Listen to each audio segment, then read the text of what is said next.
Well, this coming Sunday, the 12th of March, 2023, Americans do something that is rather strange. We set our clocks ahead 1 hour, thus losing an hour of sleep, as something called daylight savings time begins. It was a good idea back in the 1890s or 1880s when they first started doing this nonsense. It was good for farmers. They could be up early in the morning and have a lot more sunlight, and things went better down on the farm. But it's been 140 years or so since they decided to start playing that game, and believe it or not, tractors have very bright headlamps now. As a matter of fact, they've got GPS, computer terrain modeling, and laser guidance in many of the newest farm equipment. So you could work, I suppose, blindfolded. You don't need daylight anymore for farm work. So it's kind of dumb. You still end up with the same number of hours of daylight, depending on your latitude. You know, the sun will set later and the sun will rise earlier in the summer in the northern hemisphere because that's the way it goes. So there's really no need to switch the clocks anymore. So the United States Congress is trying to enact a law that says, no, we're not changing the clocks anymore. But they're being dumb about it. They're being really dumb about it. For one very simple reason. Look, in the Western Hemisphere, there's a lot of stuff that's standardized between North and South America. For one thing, we all use the same electrical system in terms of voltage, frequency, line frequency of the electricity, the design of the outlets, electrical codes. It's all very uniform. Radio, very uniform. Television, very uniform. Everybody uses a television broadcast standard called NTSC. I mean, everything is standardized except that they use metric, and we're still stubbornly hanging on to the English system.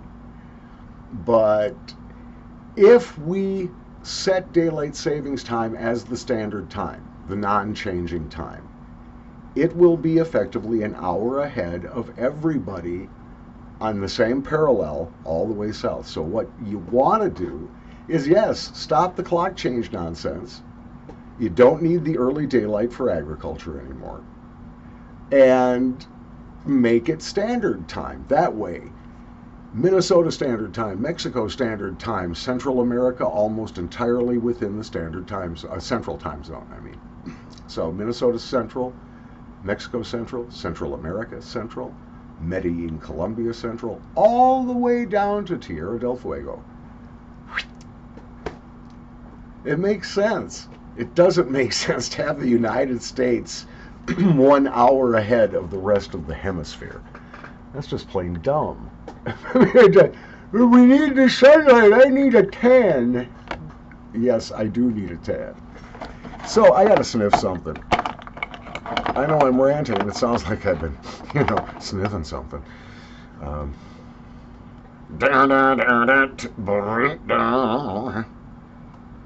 Lost my house, lost my job, lost my wife. Cocaine. Cheers.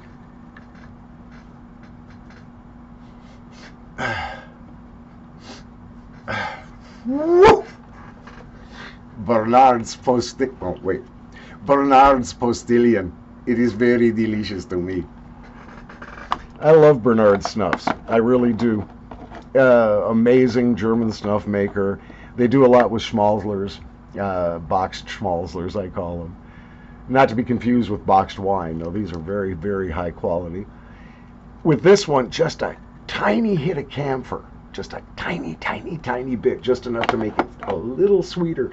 And to me, it's like sniffing a pot of jam or something. Not so sweet, but you get something fruity, you get something a little sweet and sour in there.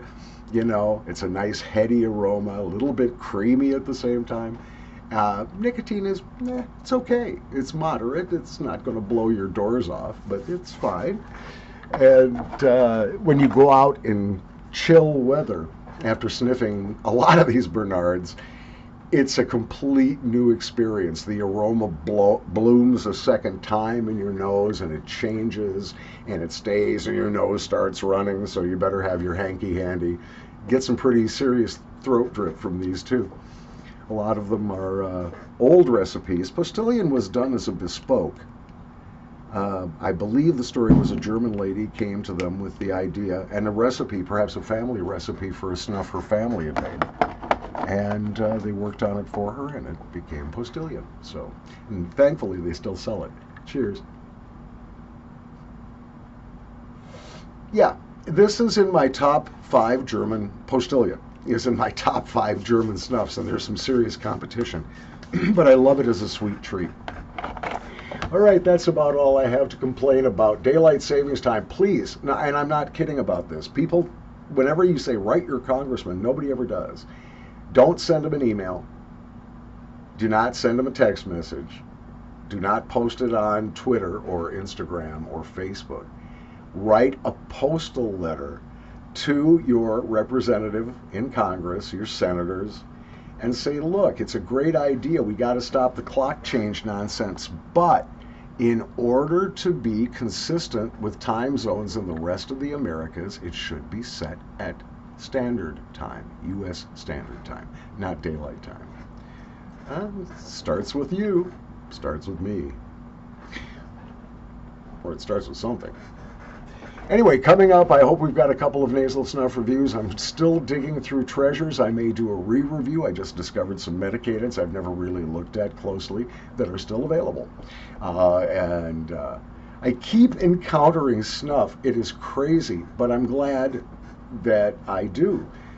Night before last, for whatever reason, allergy or something, my nose clogged up pretty good just as I was ready to go to bed. And if you've ever tried to sleep with a plugged nose, it's brutal. And it's brutal for your partner because it means you're going to snore. So fortunately, I had just found a tin of Hedges L260, and it was right next to my bed. It's just a tiny, tiny pinch, half the normal pinch I would take in each nostril, just a little bit.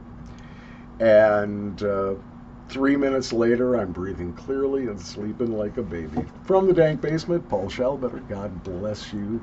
Stay tuned. Watch your feed.